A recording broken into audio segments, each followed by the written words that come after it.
Study with UP exam वाले YouTube channel पे आप सब लोगों का स्वागत करता हूं। तो जैसा कि आप सब लोगों को पता है, जो हमारे विभिन्न एग्जाम जैसे UP triple S C, UP PSC, UP police और हाई कोर्ट, इन सभी एग्जामों में यूपी स्पेशल के काफ़ी क्वेश्चन पूछे जाने लगे हैं। तो जिसको देखते हुए हमारी टीम की तरफ से आप सभी लोगों के लिए यूपी स्पेशल के महत्वपूर्ण क्वेश्चन इस यूट्यूब चैनल के माध्यम से उपलब्ध कराया जा रहा है। तो जो भी छात्र हमारे इस यूट्यूब चैनल पर नए हैं, चैनल को सब्सक्राइब करिएगा, वीडियो को ज़्यादा से ज़्यादा शेयर करिएगा। और आप सबको हम बता देते हैं, हमने आप सब लोगों को यूपी स्पेशल का फर्स्ट लेक्चर इस यूट्यूब चैनल के माध्यम से उपलब्ध करा दिए हैं। तो जो भी छात्र फर्स्ट लेक्चर नहीं देखें, आप सब लोग वीडियोज के प्ले लिस्ट में जाइएगा, वहाँ पर फर्स्ट लेक्चर आप सब लोगों को उपलब्ध मिल जाएगा। और आप सबको बता दें कि यूपी स्पेशल की बुक यूपी एग्जाम वाली टीम की तरफ से आप सब लोगों को दिसंबर माह में मार्केट में उपलब्ध मिल जाएगी। उसमें आप सभी लोगों के लिए काफ़ी महत्वपूर्ण क्वेश्चन दिए गए, जो आप यूपी स्पेशल के किसी भी एग्जाम में अगर क्वेश्चन पूछे जाते हैं तो आप सभी लोगों के लिए रामबाण साबित होगा। तो फर्स्ट लेक्चर आप सब लोग अगर नहीं देखें तो हमारे यूट्यूब चैनल पे जाइएगा, फर्स्ट लेक्चर जरूर देखिएगा। और चैनल पर अगर पहली बार है तो चैनल को सब्सक्राइब करिएगा, वीडियो को ज़्यादा से ज़्यादा शेयर करिएगा। हमारी कोशिश यही है कि डेली आप सब लोगों को एक video topic wise, chapter wise आप सभी लोगों को उपलब्ध कराते रहेंगे। तो आज का ये मेरा दूसरा लेक्चर रहेगा। तो दूसरे लेक्चर में हमने पिछले लेक्चर में आप सब लोगों के जो लास्ट क्वेश्चन कंप्लीट कराए थे वो हमने कल कंप्लीट कराए थे, यहाँ तक हो गया था। यानी चलिए आज उसी के आगे आप सबको हम देखने वाले हैं। यानी आज मेरा जो सेकंड लेक्चर है, तो पिछले लेक्चर में फर्स्ट लेक्चर में हमारा यहाँ तक कंप्लीट हो गया था कि राज्य के प्रथम उप मुख्यमंत्री, यहाँ तक हमने पिछले लेक्चर में आप सब लोगों को कंप्लीट करा दिए थे। यानी लेक्चर नंबर फर्स्ट में कि राज्य के प्रथम उप मुख्यमंत्री कौन थे, तो चौधरी नारायण सिंह थे। कौन थे? चौधरी नारायण सिंह थे। अब आज हम उसके आगे देखेंगे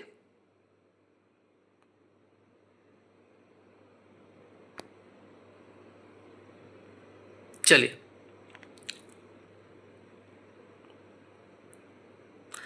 अब देखिए, आज का हमारे सेकंड लेक्चर में हम देख रहे हैं प्रमुख जिले और उनके जिला मुख्यालयों के नाम। अब हमारे प्रमुख जिले कौन कौन से हैं और उनके जिला मुख्यालयों का नाम क्या। ये देखिए, ये क्वेश्चन हर जगह पूछे जाते हैं और यहाँ से आप सबके मैक्सिमम चांस रहते हैं कि कोई ना कोई क्वेश्चन जरूर पूछा जाता है। अब चलिए पहले देखते हैं।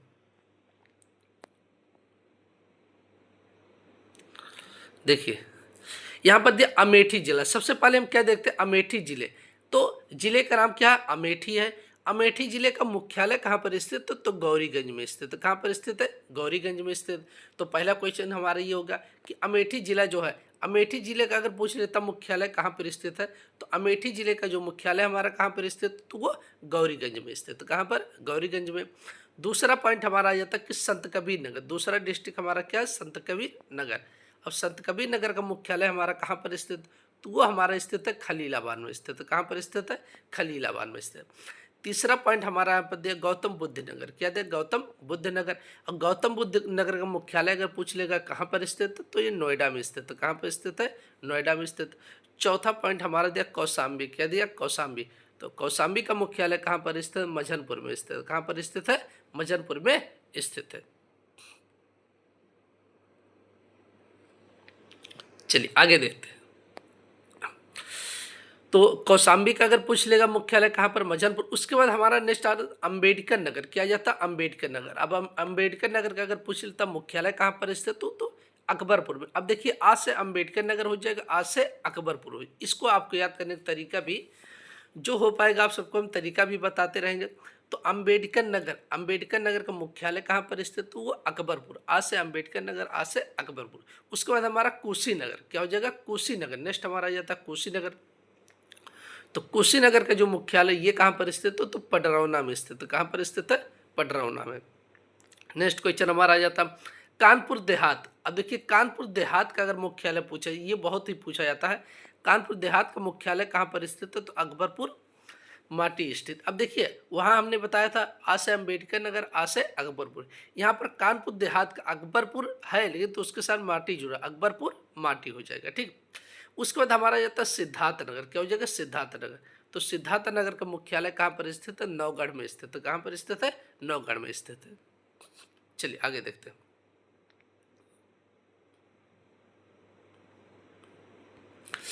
सिद्धार्थनगर का मुख्यालय हमारा कहाँ पर स्थित है? तो नौगढ़ में स्थित है। कहाँ पर? नौगढ़ में स्थित है। उसके बाद हमारा ये तो सोनभद्र, क्या जगह? सोनभद्र। तो सोनभद्र का मुख्यालय कहाँ पर स्थित है? तो रॉबर्ट्सगंज हो जाएगा। क्या हो जाएगा? रॉबर्ट्सगंज। उसके बाद जालौन का मुख्यालय कहाँ पर स्थित है? उरई स्थित हो जाएगा। कहाँ पर स्थित है? उरई स्थित है।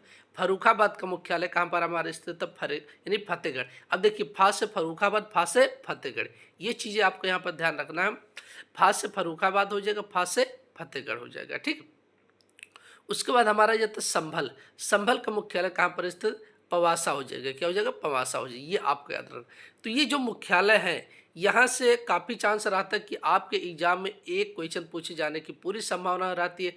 जैसे अमेठी का गौरीगंज, अमेठी का गौरीगंज हो जाएगा। संत कबीर नगर का हमारा खलीलाबाद हो जाएगा। गौतम बुद्ध नगर का नोएडा हो जाएगा। कौशाम्बी का मझनपुर, अम्बेडकर नगर का अकबरपुर हो जाएगा। कुशीनगर का पडरौना हो जाएगा। कानपुर देहात का अकबरपुर माटी हो जाएगा। और हमारा यहाँ पर दिया है कुशीनगर, कानपुर देहात का अकबरपुर माटी, सिद्धार्थ नगर का नौगढ़, सोनभद्र का रॉबर्ट्सगंज हो जाएगा, जालौन का उरई हो जाएगा, फर्रुखाबाद का फा से फर्रुखाबाद, फा से फतेहगढ़ हो जाएगा। ठीक है। और संभल का पवासा हो जाएगा। ठीक है। तो ये मुख्यालय आपको याद रखना। यहाँ से काफ़ी चांस रहता है कि आपके एग्जाम में क्वेश्चन पूछे जाते हैं। चलिए अब हम आगे देखते हैं। अब हमारा देखिए यहाँ पर जो है उत्तर प्रदेश का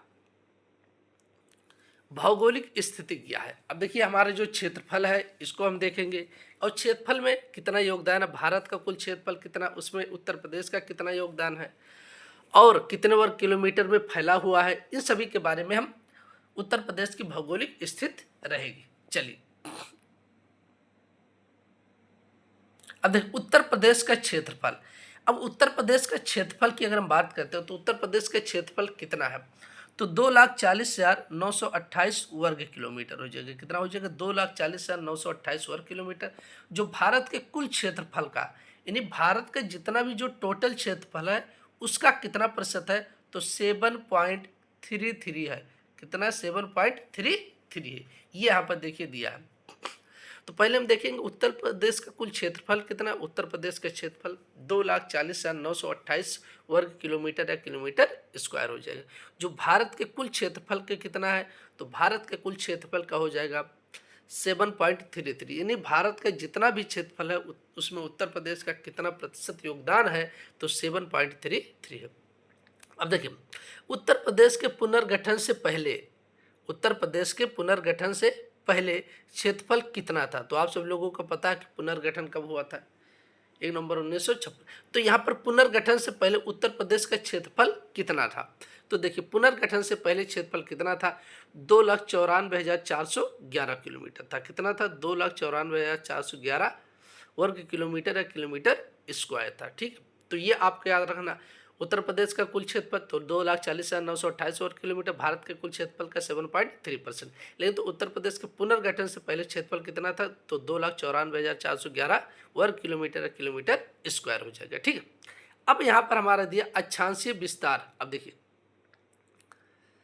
अब हमारे अक्षांशीय और देशांतरीय विस्तार, यहाँ से भी क्वेश्चन पूछे जाते हैं। अब देखिए उत्तर प्रदेश का जो अक्षांशीय विस्तार है ये 23 डिग्री 52 मिनट उत्तरी अक्षांश, 23 डिग्री 52 मिनट उत्तरी अक्षांश से अगर देखा जाता है 23 डिग्री 52 मिनट उत्तरी अक्षांश, 30 डिग्री 28 मिनट उत्तरी अक्षांश के मध्य स्थित है। तो अक्षांशीय विस्तार अगर पूछ लेता है कि उत्तर प्रदेश का अक्षांशीय विस्तार कितना है, तो ये चीज़ें आपको याद रखना कि उत्तर प्रदेश का जो अक्षांशीय विस्तार है वो 23 डिग्री 52 मिनट से 30 डिग्री 28 मिनट उत्तरी अक्षांश स्थित है। ठीक है। तो ये बहुत ही महत्वपूर्ण है कि उत्तर प्रदेश का अक्षांशीय विस्तार कितना है? तो 23 डिग्री 52 मिनट उत्तरी अक्षांश से 30 डिग्री 28 मिनट उत्तरी अक्षांश के मध्य स्थित है। अब देशांतरीय विस्तार की अगर हम बात करते हैं तो उत्तर प्रदेश का देशांतरीय विस्तार कितना है? तो 77 डिग्री 51 मिनट पूर्वी देशांतर से, 77 डिग्री 51 मिनट पूर्वी देशांतर, 84 डिग्री 38 मिनट पूर्वी देशांतर के मध्य स्थित है। तो ये भी चीज़ें आपको याद रखना। उत्तर प्रदेश का अगर पूछ लेता देशांतरीय विस्तार कितना है, तो देशांतरीय विस्तार 77 डिग्री 51 मिनट पूर्वी देशांतर से 84 डिग्री 38 मिनट पूर्वी देशांतर के मध्य स्थित है। नेक्स्ट क्वेश्चन आ जाता है राज्य की पूर्व से पश्चिम की, यानी उत्तर प्रदेश राज्य की अगर हम देखते हैं तो पूर्व से पश्चिम की लंबाई कितनी है? तो उत्तर प्रदेश राज्य की पूर्व से जो पश्चिम की लंबाई है, पूर्व से पश्चिम की लंबाई अधिक है, 650 किलोमीटर हो जाएगा। कितना हो जाएगा? 650 किलोमीटर। और उत्तर प्रदेश राज्य की वहीं उत्तर से दक्षिण की लंबाई कितनी हो जाएगी? तो उत्तर से दक्षिण की लंबाई 240 किलोमीटर हो जाएगा। कितना हो जाएगा? 240 किलोमीटर। अब देखिए, अब यहाँ पर पूर्व से पश्चिम की लंबाई 650 किलोमीटर, उत्तर से दक्षिण की लंबाई 240 किलोमीटर। लेकिन तो अगर दोनों के बीच में अगर पूछ लेता अंतर कितना है, तो देखिए, पूर्व से पश्चिम एवं उत्तर से दक्षिण लंबाइयों के बीच का अंतर कितना है। मान लेते हैं हमारा हो गया 650 किलोमीटर, ठीक है, और हमारा हो गया 240 किलोमीटर। अब अंतर कैसे हमें पता? इन दोनों को घटा देंगे तो हमें अंतर पता चल जाएगा कि इन दोनों के बीच में अंतर कितना आ रहा। तो इन दोनों के बीच में जो अंतर आ रहा वो 410 किलोमीटर का अंतर है। कितना है? 410 किलोमीटर। तो पूर्व से पश्चिम एवं उत्तर से दक्षिण की लंबाइयों के बीच का अंतर कितना होगा? तो 410 किलोमीटर हो जाएगा। चलिए आगे देखते हैं। अब देखिए यहाँ पर हमारे दिया प्रदेश से सटे राज्यों की संख्या। अब देखिए, प्रदेश से सटे राज्य अगर हम देखते हैं और केंद्र शासित प्रदेश के साथ, तो टोटल कुल 9 राज्य हो जाएंगे। कितने हो जाएंगे? 9, जिसमें 8 राज्य हो जाएगा, एक केंद्र शासित प्रदेश हो जाएगा। ठीक, यानी उत्तर प्रदेश राज्य से सटे अगर देखा जाता है, यानी हमारे उत्तर प्रदेश राज्य से सटे राज्यों की संख्या कुल कितनी है? तो 9 है, जिसमें 8 राज्य हो जाएंगे तथा एक केंद्र शासित प्रदेश हो जाएगा। क्या हो जाएगा? एक केंद्र शासित प्रदेश। वो केंद्र शासित प्रदेश कौन सा हमारा है? दिल्ली हो जाएगा। ठीक, ये चीज़ें आपको पता होना चाहिए। तो उत्तर प्रदेश से सटे राज्यों की संख्या 9 है। अगर उसमें पूछ लेता केवल राज्य कितने सटे हैं, तो 8 है, और केंद्र शासित प्रदेश कितने सटे हैं, तो केवल एक, टोटल 9 हो जाएगा। Next question.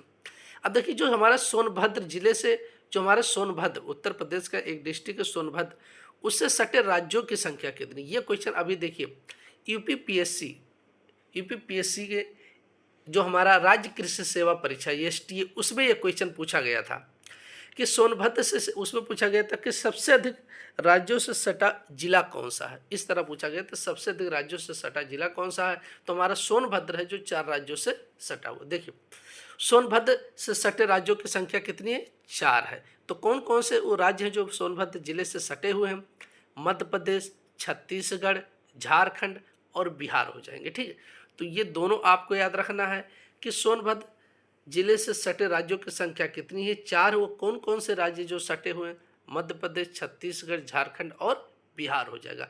और सबसे अधिक राज्यों से अगर देखा जाता है, सबसे अधिक राज्यों से सटा जिला कौन सा? तो सोनभद्र कितने राज्यों से? 4 हो जाएगा। अब देखिए नेक्स्ट क्वेश्चन आ जाता, सहारनपुर से सटे राज्यों की संख्या कितनी है? सहारनपुर भी एक डिस्ट्रिक्ट है जो उत्तर प्रदेश का उत्तरी जिला हमारा सहारनपुर आ जाता है। तो सहारनपुर से सटे जिला कौन सा हो जाएगा? तो सॉरी, राज्यों की संख्या कितनी है? तो 3 राज्य है। सहारनपुर जो हमारा जिला है उससे सटे राज्यों की संख्या कितनी है? तो 3 है।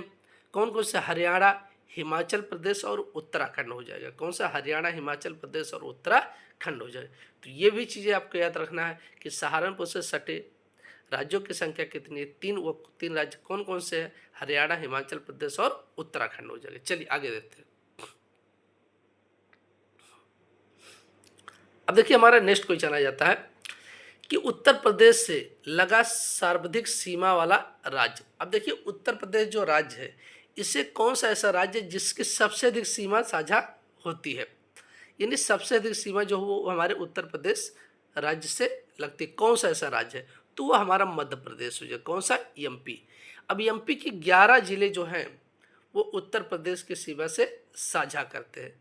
यानी मध्य प्रदेश के जो 11 जिले हैं वो उत्तर प्रदेश से लगे हुए हैं। ठीक, तो वही यहाँ पर हो जाएगी कि उत्तर प्रदेश से लगा सर्वाधिक सीमा वाला राज्य कौन सा है? तो सबसे अधिक सीमा वाला राज्य मध्य प्रदेश है। मध्य प्रदेश के 11 जिले जो उत्तर प्रदेश यानी सीमा से स्पर्श करते हैं। नेक्स्ट क्वेश्चन देखो, उत्तर प्रदेश से लगा सबसे कम सीमा वाला राज्य। अब देखिए, उत्तर प्रदेश राज्य से लगा सबसे कम सीमा वाला राज्य कौन सा? तो हिमाचल प्रदेश। केवल एक जिला सहारनपुर से केवल स्पर्श करता है। किससे? केवल सहारनपुर से स्पर्श करता है। ठीक, तो उत्तर प्रदेश से लगा सबसे अधिक सीमा वाला राज्य तो वह हमारा हो जाए मध्य प्रदेश, जिसके 11 जिले स्पर्श करते हैं। उसके उत्तर प्रदेश से लगे सबसे कम सीमा वाले राज्य हमारे कौन सा हो जाए? तो हिमाचल प्रदेश। केवल एक जिला सहारनपुर को स्पर्श करता है। ठीक, अब चलिए अगला क्वेश्चन आ जाता है कि उत्तर प्रदेश का सबसे पूर्वी जिला कौन सा हो जाएगा? उत्तर प्रदेश का सबसे पूर्वी जिला तो हमारा बलिया हो जाएगा। क्या हो जाएगा? सबसे पूर्वी जिला बलिया हो जाएगा। उत्तर प्रदेश का सबसे पश्चिमी जिला कौन सा हो जाएगा? तो श्यामली हो जाएगा। कौन सा? शामली। उत्तर प्रदेश का सबसे उत्तरी जिला कौन सा हो जाएगा, तो सहारनपुर हो जाएगा। उत्तर प्रदेश का सबसे दक्षिणी जिला कौन सा, तो सोनभद्र हो जाएगा। कौन सा, सोनभद्र। तो ये भी आपको याद रखना। उत्तर प्रदेश का सबसे पूर्वी जिला बलिया, सबसे पश्चिमी जिला श्यामली, सबसे उत्तरी जिला सहारनपुर और सबसे दक्षिणी जिला सोनभद्र हो जाएगा। चलिए नेक्स्ट क्वेश्चन देखते हैं। आप सबको ये वीडियो कैसे लग रहा है कमेंट बॉक्स में जरूर, सभी लोग कमेंट बॉक्स में कमेंट करके जरूर बताइएगा। अब देखिए, अब हम बात करते हैं क्षेत्रफल की दृष्टि से।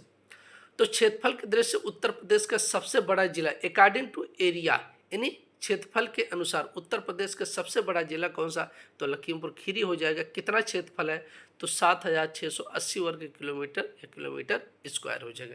तो ये आपको याद रखना, उत्तर प्रदेश का क्षेत्रफल के देश से सबसे बड़ा जिला लखीमपुर खीरी, इसका कुल क्षेत्रफल कितना, 7680 वर्ग किलोमीटर या किलोमीटर स्क्वायर। प्रदेश का सबसे छोटा जिला अगर बात करते हैं क्षेत्रफल की दृष्टि से, यानी उत्तर प्रदेश का कौन सा जिला जो क्षेत्रफल की दृष्टि से सबसे छोटा हो जाएगा, तो वो हापुड़ हो जाएगा। कौन सा, हापुड़। इसका क्षेत्रफल कितना है, 660 वर्ग किलोमीटर या किलोमीटर स्क्वायर हो जाएगा। ठीक है, तो क्षेत्रफल की दृष्टि से उत्तर प्रदेश का सबसे बड़ा जिला लखीमपुर खीरी, सबसे छोटा जिला क्षेत्रफल की दृष्टि से हापुड़। कितना हो जाएगा, तो लखीमपुर खीरी का सबसे अधिक 7680 वर्ग किलोमीटर, सबसे कम हापुड़, इसका कितना हो जाएगा 660 वर्ग किलोमीटर किलोमीटर स्क्वायर हो जाएगा। चलिए अगला क्वेश्चन देखते हैं कि उत्तर प्रदेश किस एकमात्र देश से अंतर्राष्ट्रीय सीमा बनाता है। यानी उत्तर प्रदेश हमारा जो राज्य है वो किस एक देश से अंतर्राष्ट्रीय अपना सीमा बनाता है, यानी कौन सा ऐसा देश है जिससे उसकी सीमा टच करती है, स्पर्श करती है, तो वो नेपाल हो जाएगा। उत्तर प्रदेश जो राज्य है वो नेपाल की सीमा को स्पर्श करता है।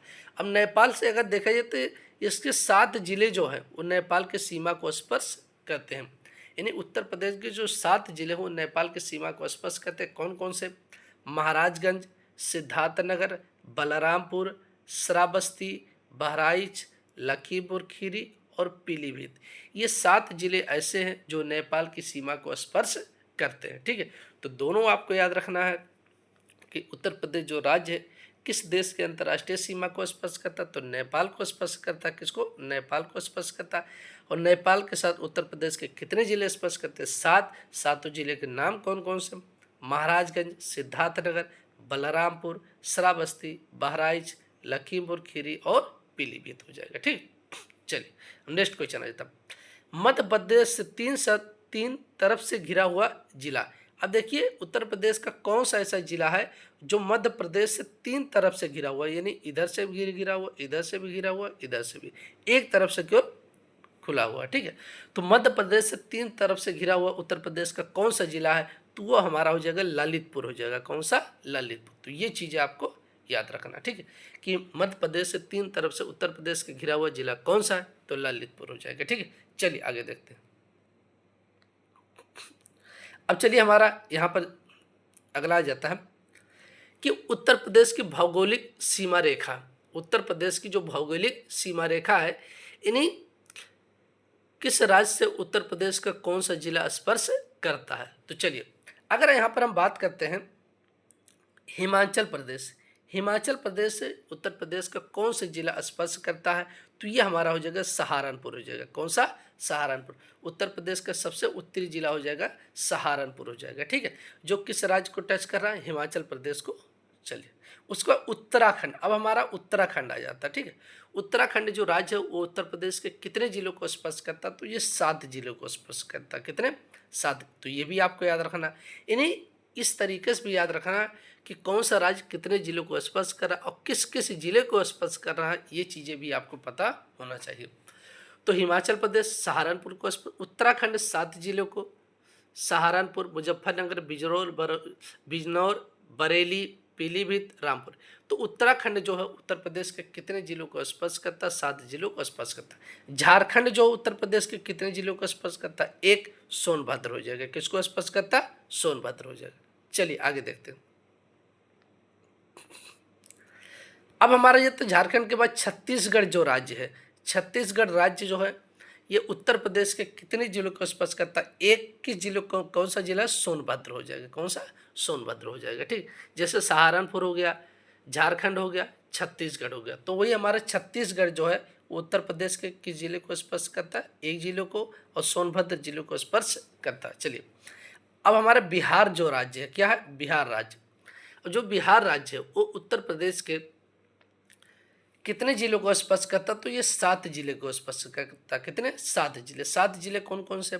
महाराजगंज, कुशीनगर, देवरिया, बलिया, गाजीपुर, चंदौली, सोनभद्र। तो ये भी आपको याद रखना कि बिहार राज्य उत्तर प्रदेश के कितने जिलों को? 7 जिलों को। 7 जिलों के नाम भी आपको याद रखना। अब हमारा मध्य प्रदेश जो है, ये आप सभी हमने बताया कि सबसे अधिक सीमा को स्पर्श करने वाला अगर देखा जाता है हमारा, वो कौन सा राज्य जो उत्तर प्रदेश की सबसे अधिक सीमा स्पर्श करते? मध्य प्रदेश। इस मध्य प्रदेश के साथ ही मध्य प्रदेश के साथ 11 जिलों की सीमा उत्तर प्रदेश की स्पर्श करती है। तो ये आपको याद रखना कि मध्य प्रदेश राज्य के साथ उत्तर प्रदेश के कितने जिले की सीमा स्पर्श करती है, साझा करती? 11 जिलों के। 11 जिला कौन कौन से? सोनभद्र, मिर्जापुर, प्रयागराज, चित्रकूट, बांदा, महोबा, झांसी, ललितपुर, जालौन, इटावा और आगरा हो जाएगा। अब देखिए, ये 11 जिलों का आपको नाम याद रखना है। मध्य प्रदेश के साथ उत्तर प्रदेश की सबसे अधिक सीमा स्पर्श करती है। सबसे अधिक सीमा कितने? तो कितने जिले हो जाएंगे? 11 जिले। 11 जिले कौन कौन से हो जाएंगे? सोनभद्र, मिर्जापुर, प्रयागराज, चित्रकूट, बांदा, महोबा, झांसी, ललितपुर, जालौन, इटावा और आगरा हो जाएगा। ठीक है। उसके बाद नेक्स्ट क्वेश्चन आ जाता है कि राजस्थान जो राज्य, उसके साथ उत्तर प्रदेश के कितने जिले की सीमा साझा करती है? तो राजस्थान के साथ केवल 2 जिलों की सीमा स्पर्श करती, आगरा और मथुरा हो जाएगा। कौन सा हो जाएगा? आगरा और मथुरा हो जाएगा। ठीक, चलिए आगे देखते हैं।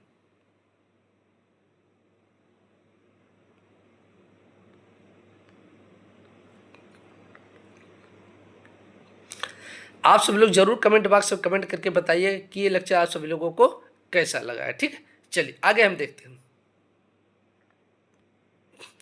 अब हमारा नेक्स्ट आ जाता है राज्य हरियाणा। क्या हो जाएगा? हरियाणा। ठीक है, हमने आपको बताया था 8 राज्य ये हो गए और एक केंद्र शासित प्रदेश हमारा कौन सा?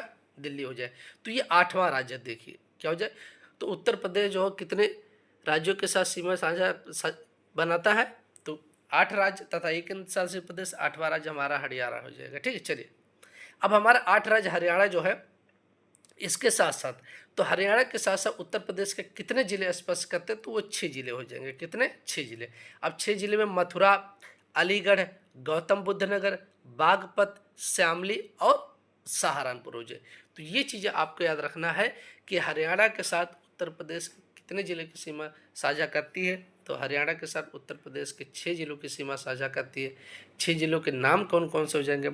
मथुरा, अलीगढ़, गौतम बुद्ध नगर, बागपत, शामली, सहारनपुर हो जाएगा। ठीक है, अब हमारे जो दिल्ली है, नेक्स्ट हमारा दिल्ली एक केंद्र शासित प्रदेश है। अब दिल्ली जो है ये उत्तर प्रदेश के कितने जिलों के साथ सीमा साझा करते हैं? 2 जिले। 2 जिले हमारे कौन कौन से हो जाएंगे?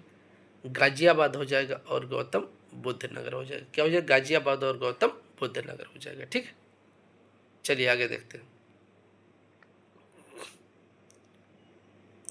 अब हम देखते हैं उत्तर प्रदेश की प्रशासनिक इकाइयाँ कौन कौन सी है। ठीक है, अब देखिए उत्तर प्रदेश में अगर हम जिलों की संख्या की बात करते हैं तो उत्तर प्रदेश में जो जिलों की संख्या वो 75 जिले हैं। कितने जिले हैं? 75 जिले हैं।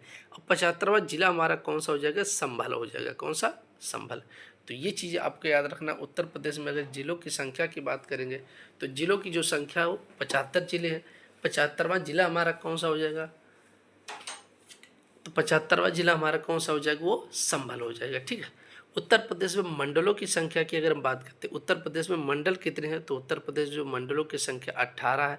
18वां मंडल हमारा कौन सा हो जाएगा? अलीगढ़ हो जाएगा। ठीक है, उसके बाद उत्तर प्रदेश में विशेष क्षेत्र विकास प्राधिकरण की संख्या कितनी है? तो ये 5 हो जाएगा। ठीक है, उसके बाद विकास प्राधिकरण की संख्या की केवल बात करेंगे तो वो 28 हो जाएगा। उत्तर प्रदेश में ग्राम पंचायतों की संख्या की अगर बात करेंगे, ग्राम पंचायत कितने हो जाएंगे? तो 59,163 हो जाएंगे। कितने हो जाएंगे? 59,163। उत्तर प्रदेश में तहसील कितने हैं? तो उत्तर प्रदेश में तहसील की संख्या की बात करेंगे तो 351 हो जाएंगे। चलिए आगे देखते हैं।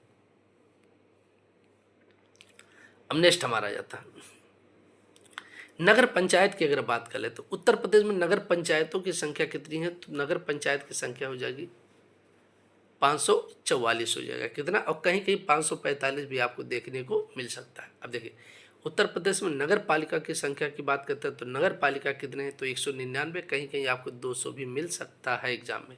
तो दोनों तरीके से आपको याद रखना है। नगर पंचायत 544, लेकिन तो कहीं कहीं 545 भी हो सकता, आ सकता है ऑप्शन में। और नगर पालिका की बात करेंगे, नगर पालिका 199, लेकिन तो कहीं कहीं 200 भी हो सकता है। और नगर निगम की संख्या, ये देखिए अभी पूछा गया था, यूपी कैडेट का जो एग्जाम हुआ था, यानी यूपी कैडेट का जो एग्रीकल्चर का एग्जाम हुआ था, वहाँ पर ये क्वेश्चन पूछा गया था कि उत्तर प्रदेश में नगर निगम की संख्या कितनी है, 17 है। 17वां नगर निगम कौन सा हो जाएगा, शाहजहाँपुर हो जाएगा। उत्तर प्रदेश में क्षेत्र पंचायतों की संख्या कितनी है, तो 826 हो जाएगी। कितने, 826। न्याय पंचायतों की संख्या कितनी है, 8135 हो जाएगा। उत्तर प्रदेश में कुल ग्राम यानी राजस्व ग्राम, ग्राम या कुल ग्राम या राजस्व ग्राम कितने हो जाएंगे, अगर देखा जाता है, चलिए हाँ, तो यहाँ पर हम बात कर रहे थे उत्तर प्रदेश में, अगर बात कर रहे थे यानी ग्राम या राजस्व ग्राम की संख्या कितनी है, तो हमारा हो जाए 1,06,774 हो जाएंगे। कितना हो जाए, 1,06,774। तो यहाँ पर हम बात कर रहे थे कि उत्तर प्रदेश में कुल ग्राम या राजस्व ग्राम की संख्या 1,06,774 हो जाएगा। नेक्स्ट क्वेश्चन आ जाता है कि उत्तर प्रदेश के सामुदायिक विकास खंड या ब्लॉक जिसे बोला जाता है, क्या बोला जाता है, ब्लॉक। सामुदायिक विकास खंड या ब्लॉक की संख्या कितनी हो जाएगी, तो 822 हो जाएगा। कितना हो जाएगा, 822। तो ये भी आपको याद रखना कि उत्तर प्रदेश में सामुदायिक विकास खंड या ब्लॉक की संख्या कितनी है, 822 हो जाएगी। अब आर्थिक मंडल की अगर हम बात कर लेते हैं, क्या आर्थिक मंडल, तो उत्तर प्रदेश में जो आर्थिक मंडलों की संख्या कितनी है, 4 हो जाएगा। कौन कौन से, पूर्वी आर्थिक मंडल हो जाएगा, पश्चिमी आर्थिक मंडल हो जाएगा, मध्यवर्ती आर्थिक मंडल हो जाएगा और बुंदेलखंड आर्थिक मंडल हो जाएगा। ठीक है, तो ये आपको याद रखना कि आर्थिक मंडलों की संख्या की अगर हम बात करते हैं,